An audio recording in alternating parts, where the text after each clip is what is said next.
There are still seats up here, so please do come to this end of the room. It is safe, let me reassure you. You know that old joke, why do Episcopalians all sit at the back of the church? And the answer is there are no seats in the parking lot.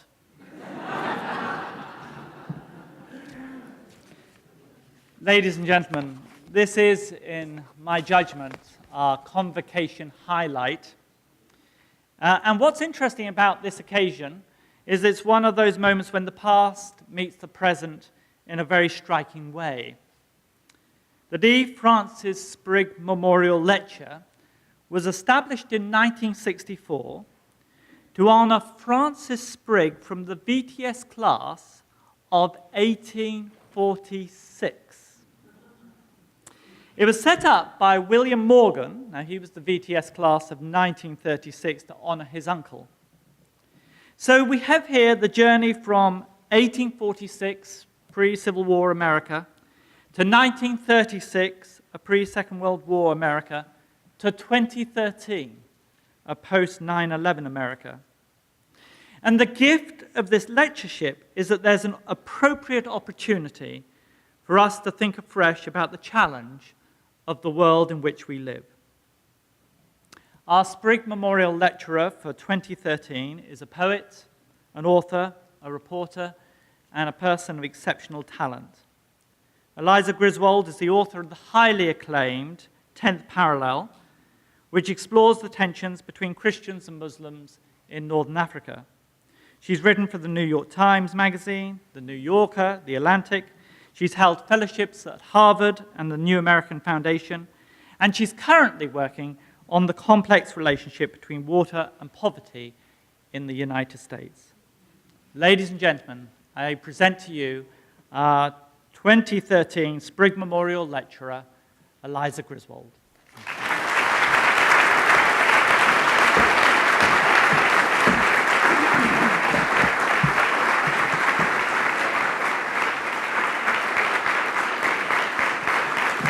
Thank you, Ian. And thank you so much to everybody who helped make it possible for me to make it here today, which was a bit of an ordeal, bringing a 6-month-old and 2 parents who proved to be more trouble than they're worth. But I fed them on the train, and I changed them, and so they made it too. So anyway, it is an honor to join you here today and to share a little bit about this journey that I took in the geographic space where Christianity and Islam meet across Africa and across Asia. Sadly, a lot of this conflict has been in the news lately due to the activities of Al-Shabaab, the terrorist group in Somalia, who of course took over the mall in Kenya recently. And so Al-Shabaab is a group that I spent some time with in Somalia, learning about what motivated them, what some of the tectonic plates that moving around religion and identity are in East Africa and in much of this zone of encounter. So I'm certainly happy to talk about that in questions afterwards. But today I'm going to focus a little bit more on the personal journey that I took while writing this book. So writing the 10th Parallel took 7 years, traveling from west to east, from Nigeria, Sudan, Ethiopia, Somalia, Kenya in Africa, and then over the Indian Ocean to Indonesia, Malaysia, and the Philippines. And when I began this, I had a loose sense that actually geography had created a physical encounter between Christians and Muslims, most pointedly in Africa, where, because the 10th Parallel marks the southern edge of the Sahel, the southern edge of dry land in Africa, and the beginning of the wet jungle. So we're talking about a band 700 miles north of the equator. And north of the equator, the world's Christians and Muslims in the global south, the fastest growing populations and the fastest growing numbers of believers actually geographically meet on the ground. So what drives that? Well, I began thinking this project was going to be more of a metaphor. You know, I began as a journalist in 2000, 2001. I was in New York when the World Trade Centers were attacked, and I had just started working on Islam and human rights as topics, and so I was working for the London Sunday Times. I called the magazine and I said, do you need a helper here in New York?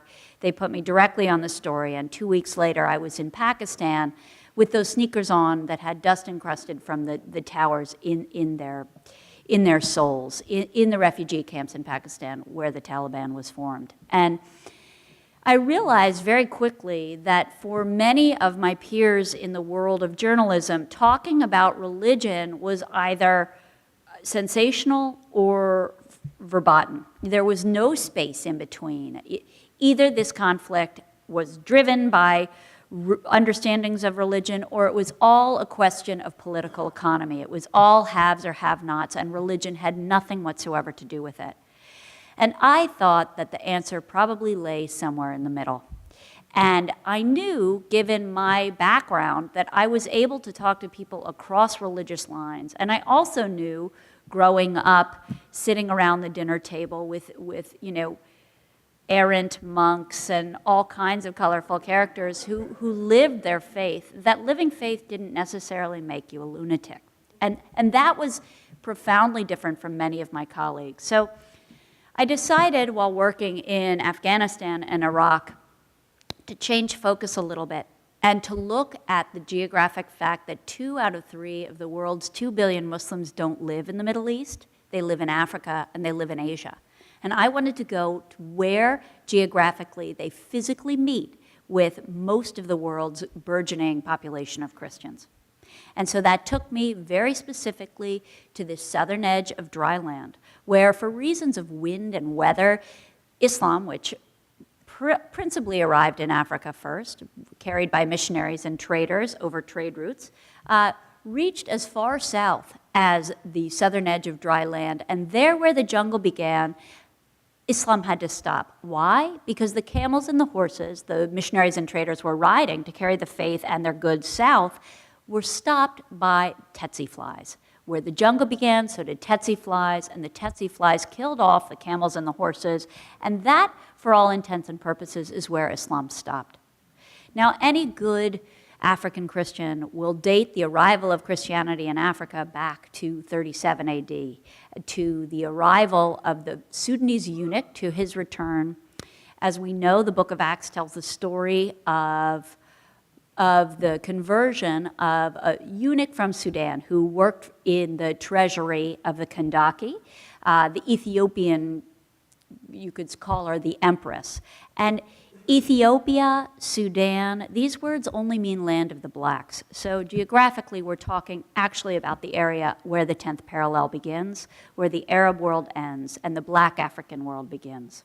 And so the story goes, all that the Bible tells us is that this accountant was converted in a river in Jordan along the roadside. He was reading in the chariot.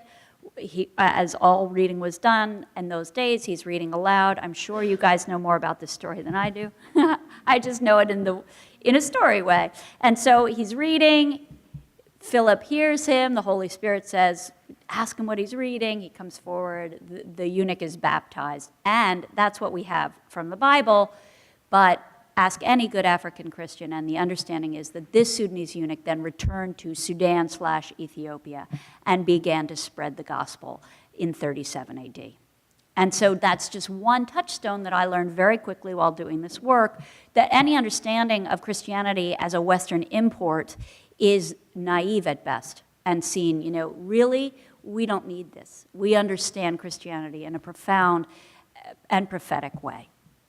So this is something I certainly learned, and that's how history plays into. There was no traveling along this line and learning what I did without taking history into account from the very beginning. This is really about economies where Christians and Muslims have come to blows over political elections, over water, over crops of chocolate in Indonesia is something that Christians and Muslims have actually fought over. And points of coexistence and cooperation, which are as profound and far older than points of conflict. But the most important point of this book after traveling over thousands of miles, 7 years, 2 continents, more than 10 countries, is that the greatest and most profound religious conflicts of our time do not lie between religions. They lie within religions. And these are the clashes within that are truly shaping faiths as we encounter them on the ground. Now, this isn't something that I knew a bit about before I began my work, but I didn't understand how profoundly this shaped people's understandings of themselves, of God, and of what their mission work was in the day that they were living. So I thought today I would own my own subjectivity, because that's the other thing. Any kind of 30,000-foot objective sense of two monolithic religions clashing to the end of doomsday is naive and problematic.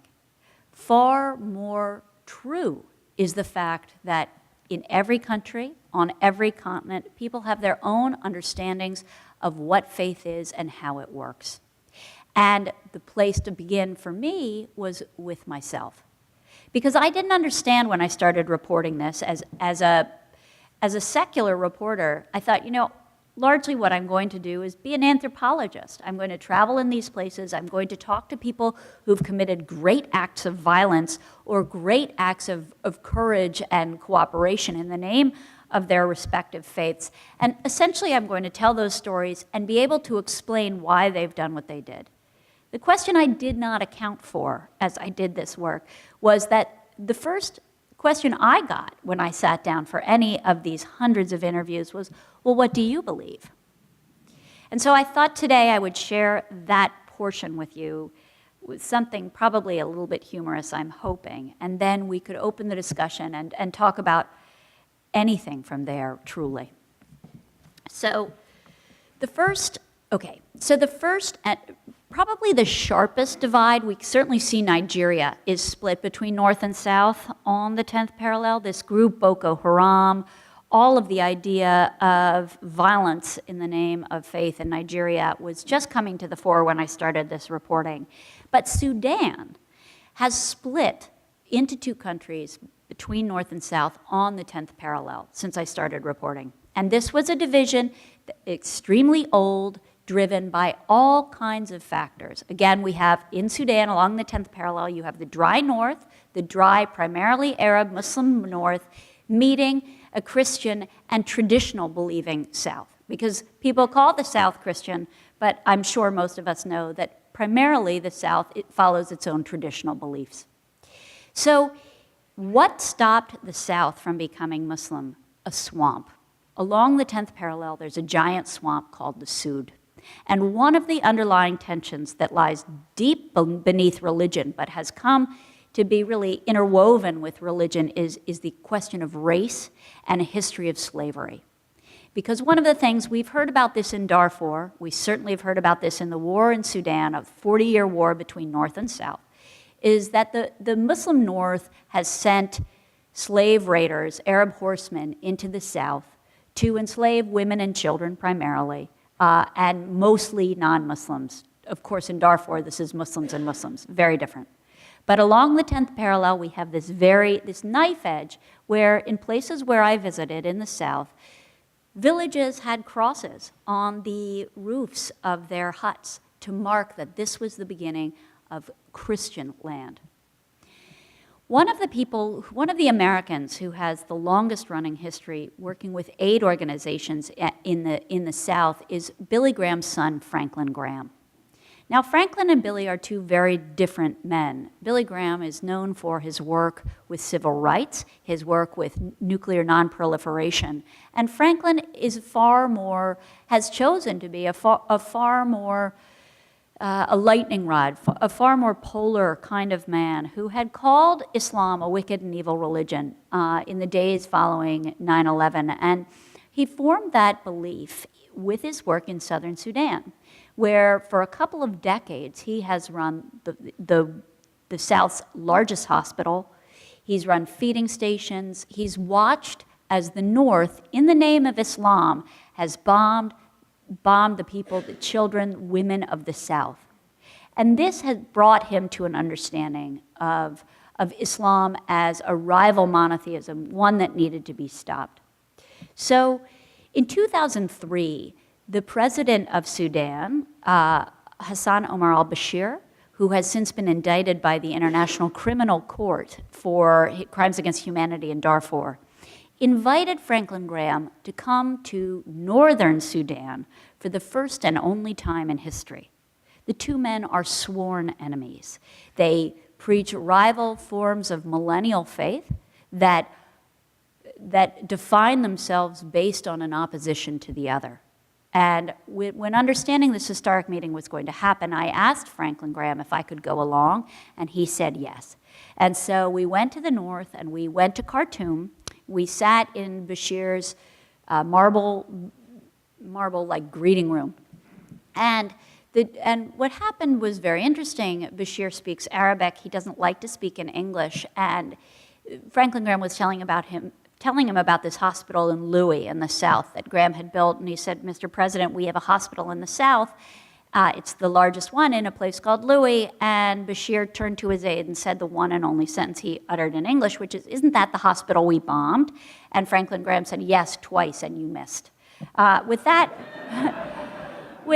most of us were ushered out into the driveway. And what preceded, I later learned, was that Franklin Graham reached into the pocket of his blue blazer and pulled out a George W. Bush 2004 re-election pin and handed it to President Bashir and said, Mr. President, I understand that you will be my president's first voter here in the Sudan, and you'll be speaking to him later today. And Graham had taken that button from the desk of Karl Rove's secretary. So what does this encounter mean? This is about faith and foreign policy. It's about people serving as America's ambassadors, which we here are familiar with the idea of mission, but mission and politics in interwoven ways that harden political lines that sometimes the people ask me, well, why do they hate us? And first of all, that question, when one encounters what foreign policy can look like, not just under George Bush, but the alliance between harder forms of Christianity and Americans' foreign policy can be problematic and are certainly help shape the idea that until very recently there was no such thing as the UN. There was no such thing as a secular human rights mission. People's encounter with white faces in a great deal of the world where I work in the global south, those were missionaries coming to talk to them. So looking at all of these histories, how this works practically on the ground has very much driven my work as a journalist. And what happened that day with Franklin Graham, we walked back to, I think we took cars back to the government guest house where Franklin was staying, and he held a prayer meeting with the Christian leaders of southern Sudan, who happened to be, some were visiting in the north. And I had the Pavlovian response of lowering my head when he said, let us pray. And I was working for that bastion of religious values, Vanity Fair magazine. And afterwards, Graham's second in command, a man named Ken Isaacs, came up to me and asked me why I had bowed my head. So I thought I would read you that section and then open up for some questions. I really have covered 2,000 years, 10,000 miles pretty quickly. So we'll see where we want to land, but we'll begin here. In the hallway, a few minutes after the prayer meeting, Ken Isaacs, Graham's second in command, a tall, hard-jawed North Carolinian who would go on to head the Office of U.S. Foreign Disaster Assistance under President Bush, approached me and asked, what's your background? Originally, I came from Philadelphia, I told him. That's not what I meant, he said. Was I a believer or not? Salvation was absolute. Saved or damned. There was no in-between. Which was I? To me, the question required a more complex answer. I was raised as the daughter of an Episcopal priest, and I grew up in a rectory in suburban Philadelphia during the 70s and 80s, a particularly progressive moment for the church. Worship included Passover seders, Jesus Christ Superstar, and doing the crop hunger walk, as well as gathering around an altar and eating homemade organic wheat bread at the Eucharist. This was the bustling, clamorous world of public religion. Talking and listening to God involved a quiet conversation, and words, I was sure, were the way to reach his ear. For me, as a 6-year-old girl, Going out to play often meant sneaking next door to the dark, cool church. I learned to read by standing at the pulpit and practicing the Bible's cadences out over the empty pews. I saw the Bible sitting open on the brass lectern, a red satin ribbon marking the page as a book of spells, one whose extravagant metaphors, whose terrible and powerful parables were ways to call God down to earth. In college 15 years later, I read the work of 20th century Romanian historian and theologian Mircea Eliade, when I came across this concept of hierophany, the spaces where sacred and secular worlds meet, and people's attempt to create them through ceremony. I understood what I had been up to as a child. At Sunday school, a boy my age once asked me if my father was God. "No, he's God's best friend," I replied. I saw my loving, distant, distractible father caught between two worlds. One was a place of worldly decisions and unexpected telephone calls. Once I watched him rip the rectory's black rotary phone right off the wall. The other was a sacred realm in which he was a servant, not a leader. When I was 12, he was elected the Episcopal Bishop of Chicago, and so we moved from a Philadelphia suburb to the urban shore of Lake Michigan. At his consecration, the rite in which a person formally offers himself or herself to God as a bishop, my father, following long tradition, lay face down on the cathedral floor with his legs extended and his arms outstretched, his body forming the shape of a cross. There was something about this act of utter surrender that terrified and angered me.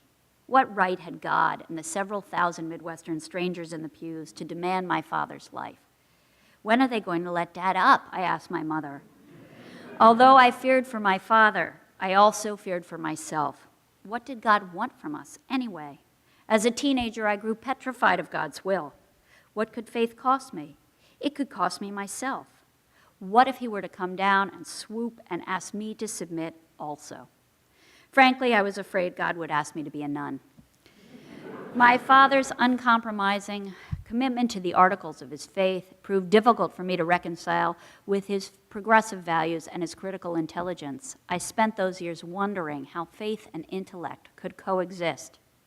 When I traveled with Franklin Graham to Sudan 16 years later, my father was serving as the presiding bishop. The consecration of Gene Robinson had just taken place, upsetting not only African bishops, but also American evangelicals such as Graham, with the blessing it obviously conferred on homosexuality. This was evidence to them of the lethal moral lassitude of the West, where whole churches were bent on denying God's will as revealed by Scripture. For Graham, the contemporary confrontation with Islam was sharpening the Christian faith, giving it moral fortitude. Western sinfulness and moral slackness were weakening the faith worldwide, and Christianity needed the West to shape up if it was going to win the fight.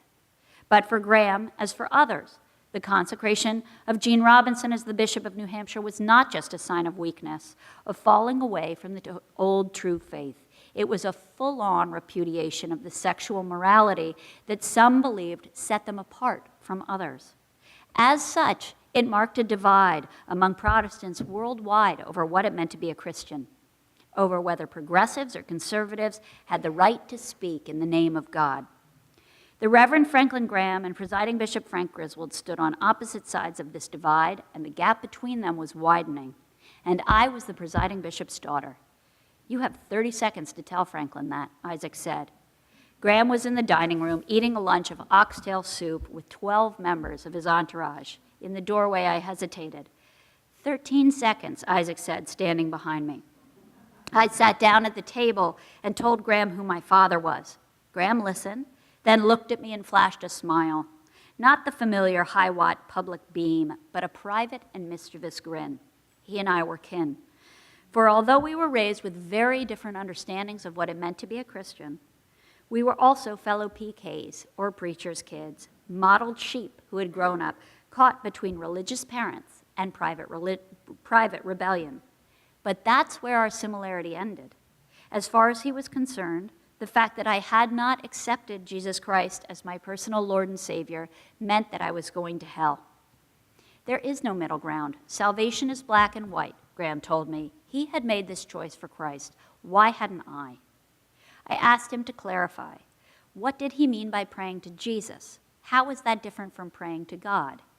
The clatter of soup spoons ceased. Graham looked at me and said, Jesus is the only one who died for our sins. Muhammad didn't do that. Buddha died still searching for the truth. He quoted the gospel according to John 14:6. I am the way, the truth, and the life. No one comes to the Father except through me. There was only one way to be saved and to be assured a place in heaven, through faith in Jesus Christ. If your plane crashes tomorrow, he asked me, are you absolutely sure you'll go to heaven? I thought for a minute. No. Would you be willing to pray with me now? He asked.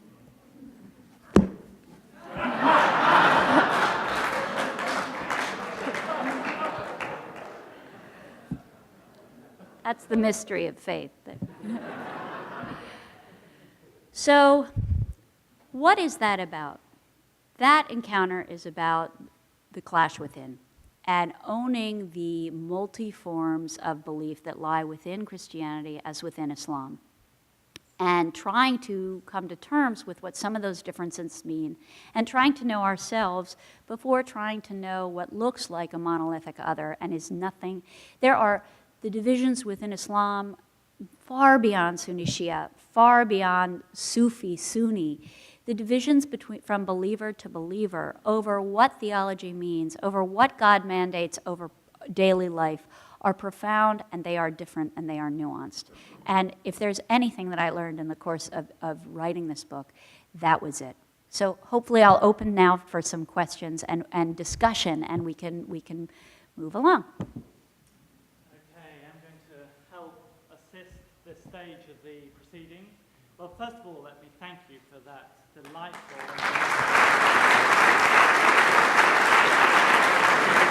I've read the book, so I know what you do.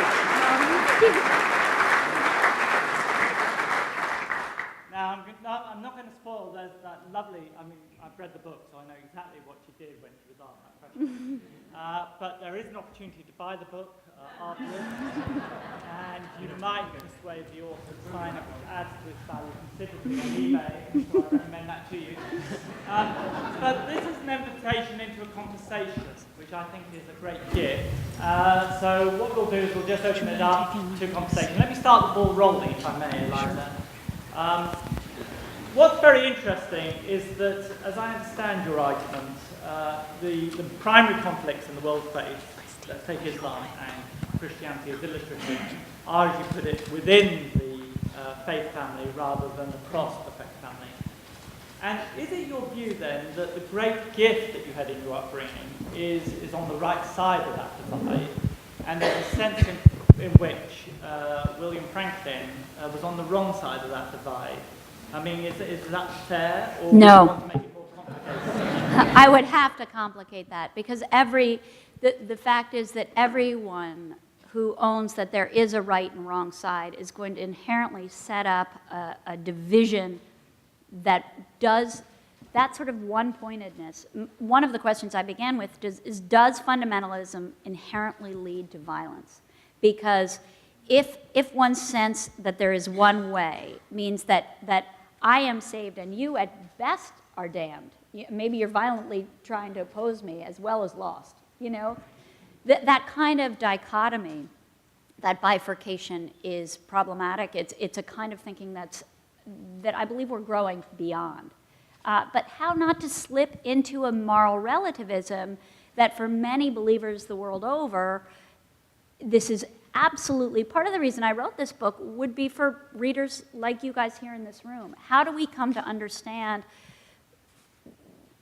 an African point of view that believes, look, I am opposed to homosexuality because I'm also at risk from Islam, and Islam opposes homosexuality. You want to take the Bible from me now? So how do we come to understand these voices? And that was definitely part of what made me want to write this. That's it. Okay, questions, please. Yes. A few weeks ago, I was at a presentation by a professor from Indonesia, a Brit, who's lived there basically his whole life. There you are, you can mind now. And he said that I didn't know Indonesia is the largest Muslim country in the world. I didn't know that. And he also said that it is the Indonesians are an incredibly tolerant and nonviolent people, and he hopes that Indonesia can be the salvation of the peaceful expression of Islam in the world. And none of this I had ever heard anything about. So can you respond to that, Naomi? Absolutely. No, that's a wonderful and little heard truth.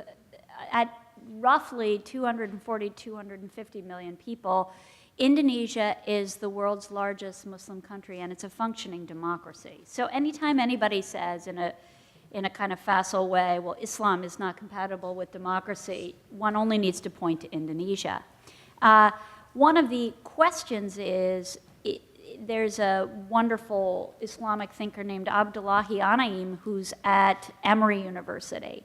And his argument is that along the porous borders, we see the true expression of Islam. We see the idea of narrowing Islam to what one might say as Arab Islam or Islam of the Middle East is not looking at the majority of how Muslims practice their faith, which is wide and vast and varied and influenced by all sorts of traditions. So, I mean, Indonesia is also 17,000 islands, and so the fact that there's not a geographic center to it also helps promote the growth of disparate practices of the faith. Now, does that mean that strains of Al-Qaeda have not flourished and taken safe haven in Indonesia? No. And does it mean that Christians and Muslims have not come to violent blows in Indonesia on an island called Sulawesi? No. But that is absolutely true. I mean, Hillary Clinton talks a little bit about this, about looking to Indonesia as looking to the future.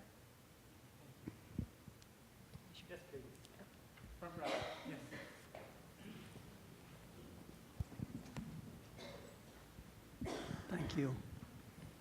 Is there a geographical border that separates Darfur from eastern Sudan, like the border between the northern and southern Sudan?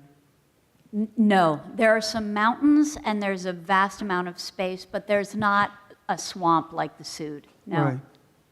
And how do you account for the persecution of Darfurians by the eastern section of Sudan? So the way to understand the war in Sudan is too often Sudan is seen, because it's vast. Before it's split at more than 1 million square miles, it's Africa's largest country. So essentially it's the same war. We have Khartoum in the center, a small group holding on to power and wresting resources from their own people in the south, which would be the southern Sudanese, to the west, which would be the people of Darfur, to the east, where Indonesia lies, and you have the Beja people, and to the north. So you have a center looking to control its peripheries. And to try to understand the war in those terms brings a whole that is more representative than saying, well, there's the south, and then there's Darfur, and then there's the Beja. Mm-hmm. Is that helpful? Yes. Okay. Peggy, please. And then we've got gentlemen back, so let's do pink card first. Very catch hand, thank you. Gentlemen back. So in your answer to the question about Indonesia, were you saying that Islam and maybe Christianity are radicalized where they come into contact with one another? No, not necessarily. Okay. Not at all. But the truth is, disparate things are absolutely accurate at the same time. So I could stand up here and paint Indonesia as a place where, thousands of churches have been burned in the past couple of years. That would be accurate. Who burned them? Muslim fundamentalists. That's how that went, right? So as a representative, if I came and said to you, if you want to look for Christian persecution, you can find it in Indonesia. If I came and said to you, if you want to look for progressive democratic Islam, you can find it in Indonesia. Both of those things would be true. So how do we restore our understanding of the spectrum of difference? That's really what I'm trying to help us hold these disparate truths at the same time.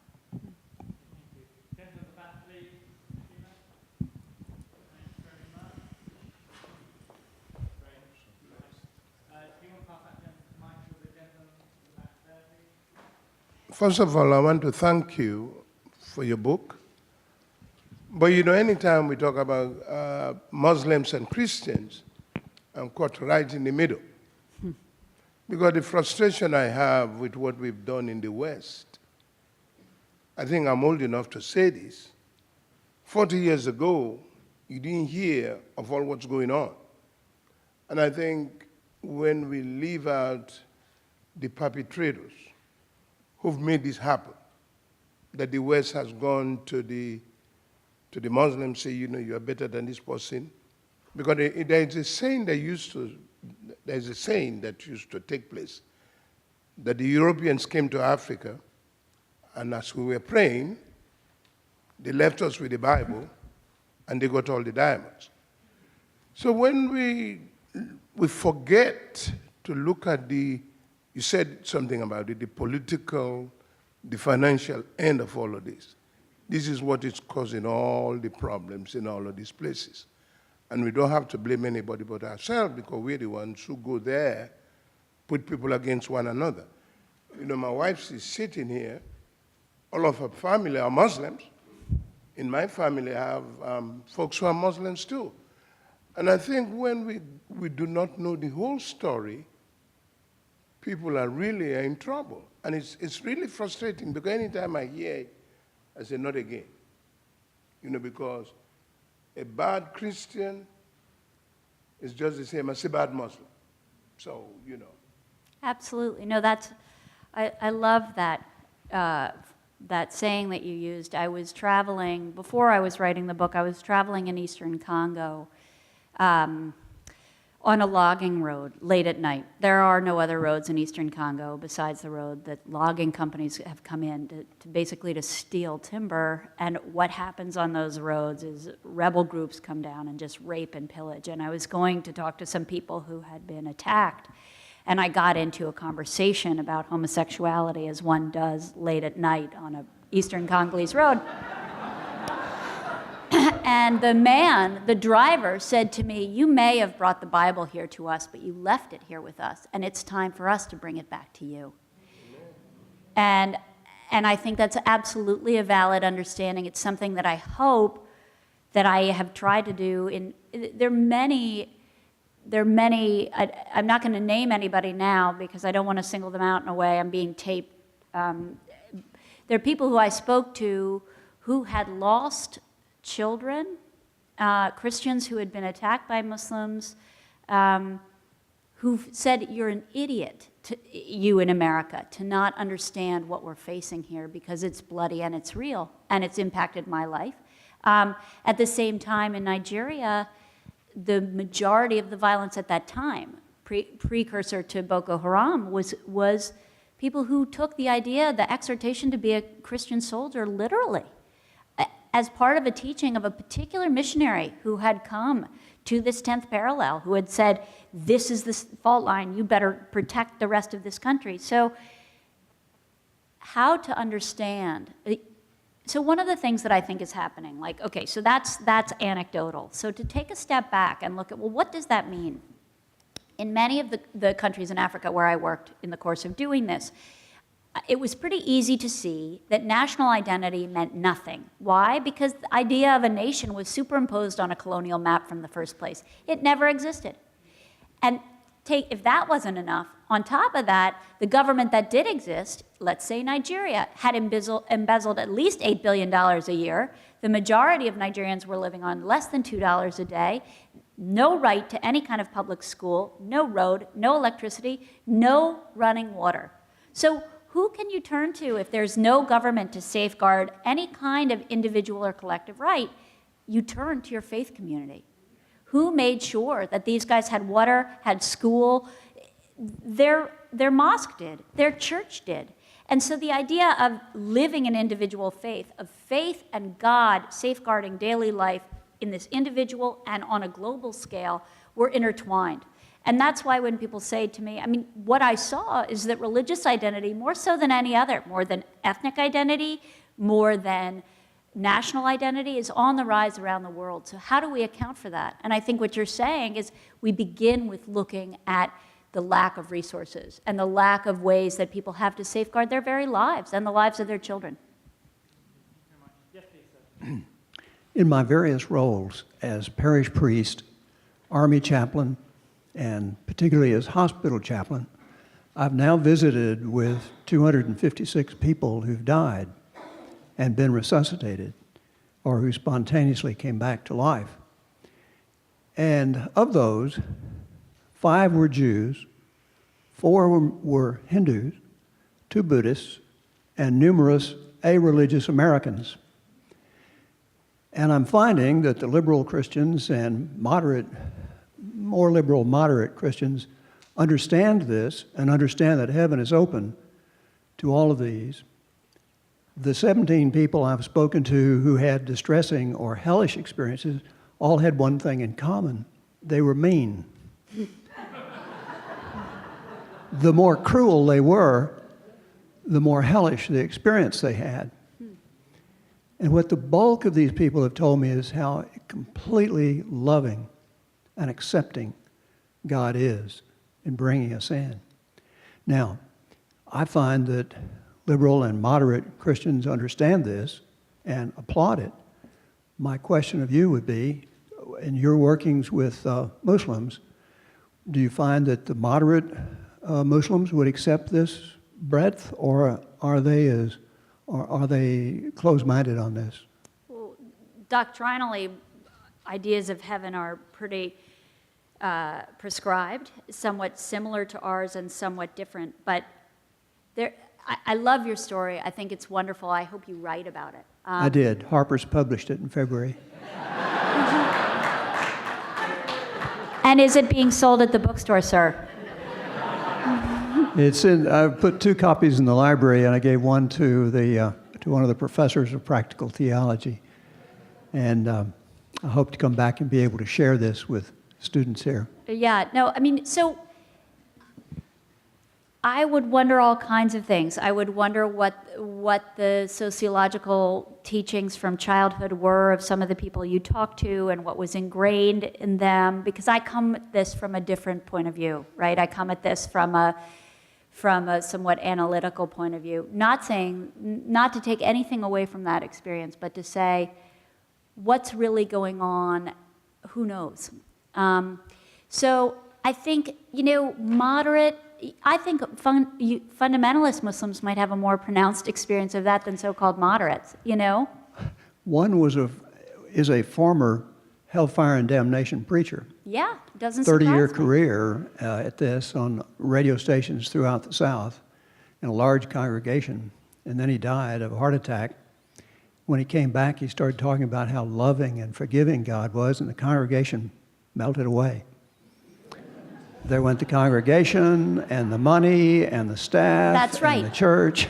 Well, that's one thing that I have certainly seen, that I've certainly seen in Africa firsthand as well. But the quickest way to whip up cash and followers is fear of another. There are 2 religions in the world: fear and love. And it cuts through all the faith groups. And I found do you want to just come up here and give this lecture? I'd love to. Another question, please. Well, can I just, I'll come to you in 1 second, Patty, if you bring the mic down. But it was interesting, your response then, Eliza.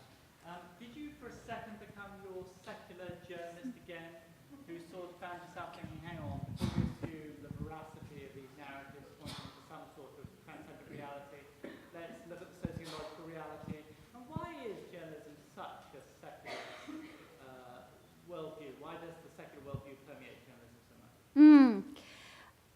I think my interest is in trying to capture as complete a picture as possible. So if I can sniff out any kind of bias, I'm going to try to counterbalance that with a larger picture, right? So to presuppose that people's experience of the afterlife has nothing to do with what they've been taught is probably not as complete as one might think. But at the same time, that's just a different point of view. So is journalism inherently secular? I think many journalists I would know would say that no matter what they personally believe, to see, I don't know, what I would say is this. I try to own the subjectivity of the lens through which I'm looking when I tell a story, because we all look through a particular lens, and if we think it's clear as glass, we are wrong from the start. That is worth writing down and remembering. Liza, I'm struggling with the connection between power, by which I mean political power, and religion, by which I mean religious power and authority. The context of my struggle is my son and namesake, Cabby, who teaches in a school within the King Abdullah University of Science and Technology in Saudi Arabia. Actually, he'll be here next Saturday, and we're going to go over in the mountains, but that's not the point here. That's my excitement. As you probably know, King Abdullah is trying, in setting up this university, which is, I think, a workaround to displace or to make provisions for something on the other side of Wahhabism. The problem in Saudi Arabia is the religious authorities support the king. The king depends upon the religious authorities to support a monarchy. Is that going on in other places? It's certainly going on our side of the 10th parallel. But what's going on the other side? You know, one of the things, that's a great question, and there are places where that's going on. But in one of the most promising or hopeful signs that I saw is that many of the people who live in countries that are divided between Christians and Muslims, who have faced a lot of violence, have come to a place where they're no longer, they're post-violence. And so what are the lessons from that place? Well, one of the lessons is that we hold various identities at any given time. And for people who live with an experience of having an identity foisted on them, oh, I'm Sudanese, okay, I'm Christian, okay, I'm this and this and this, there's a much more sophisticated worldview and understanding that they're all functioning at any time and one can kind of move between them. So, yes, the nature of power is to seek its own aggrandizement, and it will use any terms to do so, and religion provides the greatest fuel around. And Saudi Arabia has obviously a very particular historical narrative of a non-educated tribe who's come into power, which is beyond the scope of my talk today. But generally what I would say is that I've seen really hopeful signs of people, a sophisticated understanding of what self means, that no longer allows the abdication of power by hordes, because it's like, I understand that to call myself a Christian today is just a bid for power, if that makes sense. Does that make sense? I don't know. I'm not sure either. But I'm going to tell a story. When I was in Ethiopia, anybody who says to me Christianity and Islam are in this global, protracted fight until the end of time, I like to tell a story about what I learned in Ethiopia, which is, you know, before, when Muhammad was alive and he was fleeing from his own hometown of Mecca, and he fled to Medina, and he sent a dozen of his followers for safeguard, for safekeeping, away from Saudi Arabia. He sent them to the safest place he could think of, which was not a tie of blood or tribe, but it was a tie of religion, of a shared understanding of one God. And that place was a Christian kingdom. It was Abyssinia, today's Ethiopia. And so this dozen followers go to see the Christian king. One of Muhammad's daughters is among them. And they tell the Christian king a single story. This is like the earliest case of political asylum we have in history. And that story is the story of the Virgin Mary giving birth to Jesus, beneath a date tree, which is, of course, in the Quran. And the king doesn't know the context with which they're speaking, but he knows the story, and he gives them safe passage, and he gives them land in a place called Nagash. And in Nagash today, people who claim descendants from those first 12 followers still live. And so the experience of Christianity and Islam meeting each other practically here in the US is what, a couple of decades, maybe 50 years old? In Africa, it's nearly 2,000 years old. And so what lessons can we learn from those who understand, yes, they're Christians and Muslims, but there are many, many other things at the same time? I'm tempted to go back to the all you have Christians in power, but let's check if someone wants to end. Yes, please. Here you go. Thank you very much for an incredible presentation, and the book is remarkable. And I teach in political science as well as in ethics, so I'm going to try to ask an academic question, but really simply. When I lecture about the early explorers in Africa in the early 19th century, Livingstone and Stanley, and then the early activists like Roger Constant, I try to say that they did a wonderful job trying to meet the other, but they were holding up what they thought was a magnifying glass, but it was instead a mirror. So what happened is there was this elaborate projection onto the other that is Africa. And it's not simply the fruit of colonization and the structural inequalities that are endemic to capitalism. It's this penchant to create and eroticize and dominate the other, which seems to be internal to the Western gaze. The question I haven't been able to understand is why 80, 100 years later, we haven't yet interrogated that lens to the same extent. It's so obvious. I mean, in some ways, your journey is similar to Livingstone's, similar to Stanley's, similar to Casement's. Why is it that we haven't been able to see the extent to which we're engaging in that projection? Even now, not to criticize, but when you think about material inequalities, that reflects a certain kind of Western perspective in which salvation is materialized through prosperity. I'll let you speak. I actually challenge you to say, if I say that the projection of salvation is based on material wealth, I can think of a dozen people who would stand here and say, shame on you that you think that's Western. You know, it's not necessarily, this is where it gets so complicated. Why people haven't owned the lens through which they're looking, I think it's an individual journey, right? And so what can we, this is where I feel like I would lapse into cliche, but just say, what can we do but begin with ourselves, right? And I have seen practically that people who are used to carrying, who are aware of the multitude of identities that they carry, because those identities have been challenged, tend to have a better sense that they're of that subjectivity. That's kind of an academic answer. But the idea,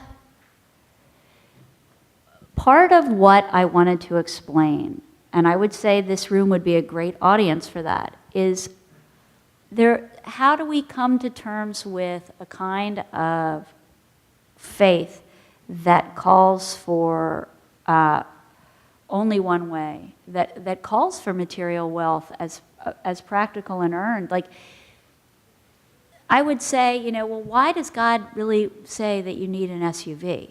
And I can think of a leader of a religion called Chrislam, you know, in Nigeria, who would say to me, and who are you to say that I don't deserve it? You know, like this kind of thing reflects on each other, this understanding of poverty and wealth and where the West comes in, and the relationship certainly between capitalism and religion, right? Again, that's a really tricky one to answer because I think it's an individual question. utterly persuaded of the complexity, and that's in one sense what we all want to say. Anything you imagine, any map you create is always going to be insufficient to complexity of Right. the issues we're exploring. But is there a sense in which colonialism is a villain in all this? I mean, Oh, profoundly, profoundly. And colonialism as a villain for both, so for Muslims, I hate speaking in generalizations, it makes me really uncomfortable, but I'm going to, just for many Muslims I met, especially those who wanted to live within the strictures of an Islamic state, the reason to do that was less about Islam and more about a response to the corruption endemic in Western capitalism and colonialism, the legacy that colonialism had left, which was corrupt governments. So that was within an Islamic context. Within a Christian context, part of what I saw quite a bit of was a challenge to the notion that Christianity, Western Christians believed in poverty, and colonialism came with a tacit understanding of be like Jesus and be poor, and how that was wrong, and a Western projection. okay, we've got lots of hands. Let's go for Barney here, please, Sheila. Let's have a second mic with Jenny. Thank you very much. And then we had one hand over there. What do you say? Yes, please. Eliza, has Franklin Graham responded to your account of the meeting? He has, through Kenny, the man who asked the question. Kenny says that he never said 13 seconds. He doesn't remember challenging me. But Franklin had a good chuckle because I think ultimately he likes being known, you know? I mean, he likes hitting the news wires, you know? He likes calling Obama not a true Christian. He's not afraid of entering the ring, per se. Okay, and we don't want to spoil the ending, because that's all part of the book. Right, I know. I read your book, and I loved it. And I won't spoil the ending of it or give away details. I was so impressed with your courage and the risks that you took going there. What a brave person, and how open they seem to be to talking with you. That was amazing to me. Hear story after story of how you were invited to have tea, you were invited to go there, you were invited to hear the stories, and you conveyed them very well. My confusion comes with what is the way forward, and what does it take for healing to happen?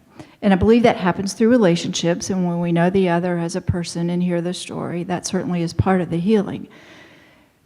I know in my diocese there's a division between those who are the conservative Anglicans and partners with those, say, in Nigeria, Christians in Nigeria, and those of us who are not of that mindset or that particular theological bent.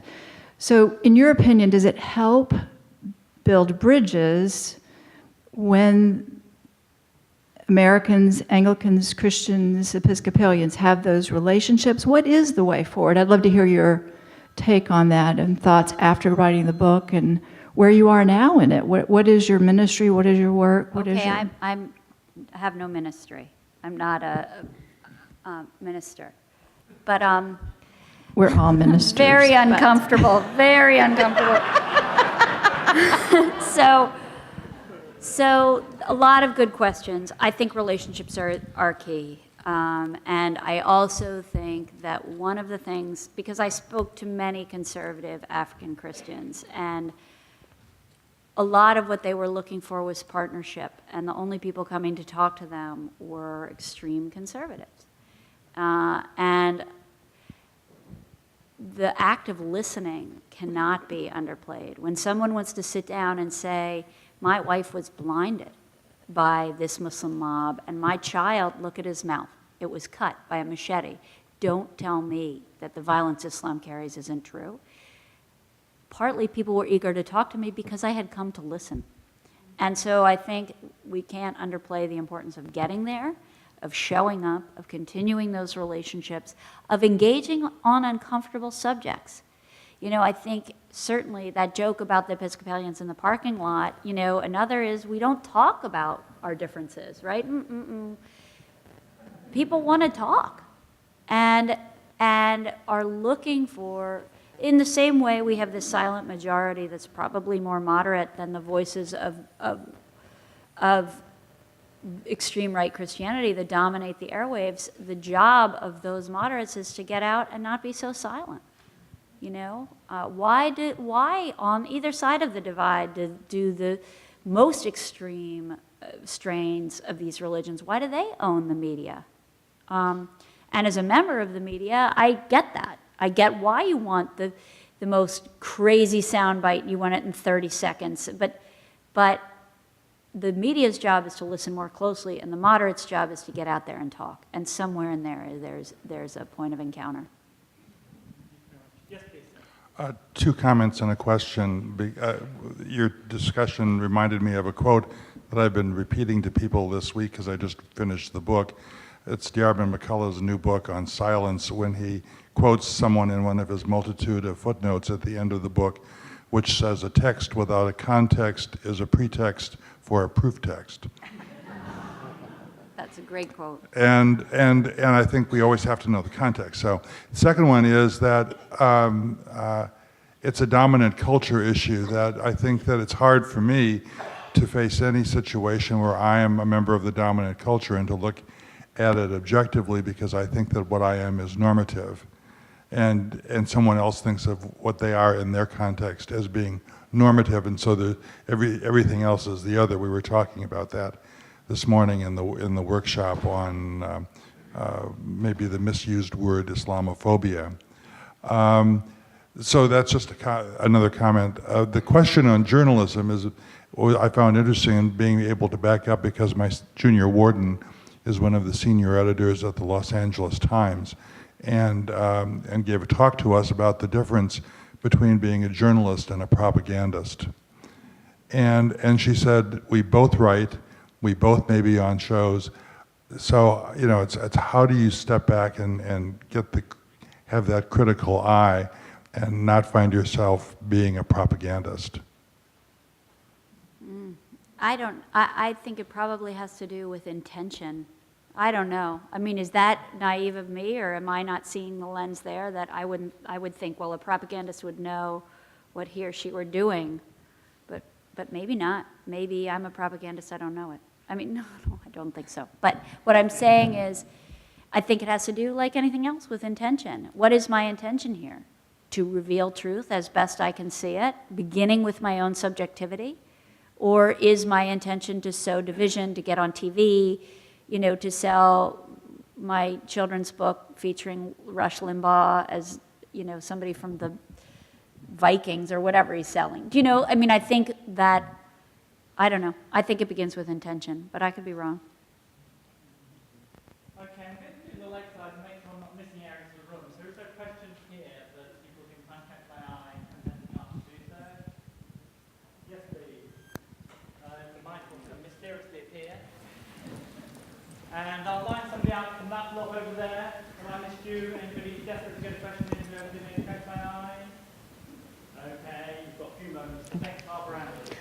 The question I'd like to know is, being a woman that came through the time period where women weren't acceptable, quote unquote, in ministry, and having had the struggle of the ordination, and knowing the role of women within the Islamic faith. I mean, there was a strong woman image in the beginning. How were you perceived by these Islamic men in this leadership role that you were putting forth? Because you were a leader out there asking the hard questions and doing the hard journalism. Did that affect some of the answers that you got, or? Well, I think one of the things to be clear about as a woman working within the Muslim world now, especially in places where there's a lot of violence, is that it's actually safer to be a woman. And that's for a few reasons. First of all, most violence is random. So if somebody comes up to your car with an automatic weapon and looks and intends to kidnap whoever is inside and sees a woman, there's a breath space, there's some time to change that conversation, and that is for a few reasons. First of all, it's expensive to keep a woman. You have to have a separate space for her. You have to have a woman to watch her. And then there's the peer pressure thing, like, dude, you took a girl, you know? So all of those things factor into a safer role for women. And I mean, I've just been so surprised over the past decade. I'd say the majority of people I know who are doing this work are short women. I don't know if the size, like, I don't know if it's a non-threatening, what that's about, or anyway. And within the conversations themselves, a lot of the reporting that I did for this book, I paid to get to these places by working for news organizations. So I would be working for the New York Times Magazine or whatever. And so those Muslim leaders were talking to that organization, and they understood that I was a representative rather than speaking to me as an individual. Yes, please. Sorry.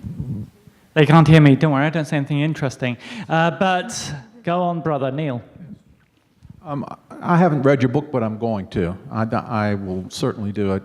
I do have a question involving another part of Africa, and that is Egypt, where you have an ancient Christian community and an ancient Muslim civilization. And I've been appalled at the violence that has taken place against the Copts recently. Could you speak about Egypt, and how does that fit in with your research in terms of Christian and Muslim relationships in that part of the world? I can't really speak about Egypt with a lot of authority because it's not somewhere I've worked over time. But what I would say is what we've seen throughout the Arab Spring and across most of North Africa is, you know, early democracy is violent, and that's across religious lines. And also, early democracy also tends to lead to what I was saying about the rise of other forms of identity as collective, right? And religion is the primary way in which that's been manifested in the Arab Spring, right? Like first, so it's no secret, it's no surprise that we had these moments looking like, you know, positive, oh, look, everything's going to be a democracy, and then we've had a sweep of Islamization. That was already nascent in the society. It's also just a stage in the development, the political development of a nation, of a place. I think what we're seeing on a larger scale, and maybe I'll end with this, yeah, is people say to me, is this a hopeful story or is it a disaster?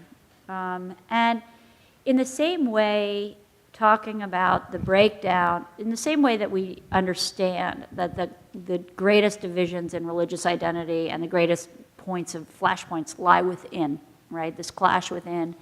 I think what we're seeing already, certainly in Egypt, is that the breakdown of different kinds of identity. I'm a Sufi, no, I'm a Sunni, no, I'm Shia, but more than that, I'm moderate, I'm liberal, well, I believe in, you know, this and that.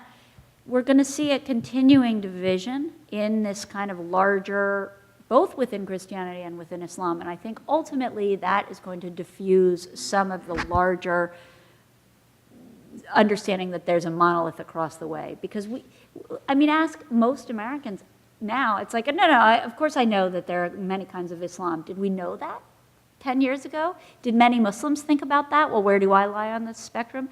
Did we as Christians? You know, I speak sociologically, but, 30 years ago, did we think, well, I'm so different from this one, or this is how I see the ordination of women, or homosexuality, or Muslim faith, or all of these things. So I think we're in this process of great opening, which is violent early on and continues to open in a more peaceful way. Ladies and gentlemen, I think it's been a privilege to be here today. It reminded me of... Thank you.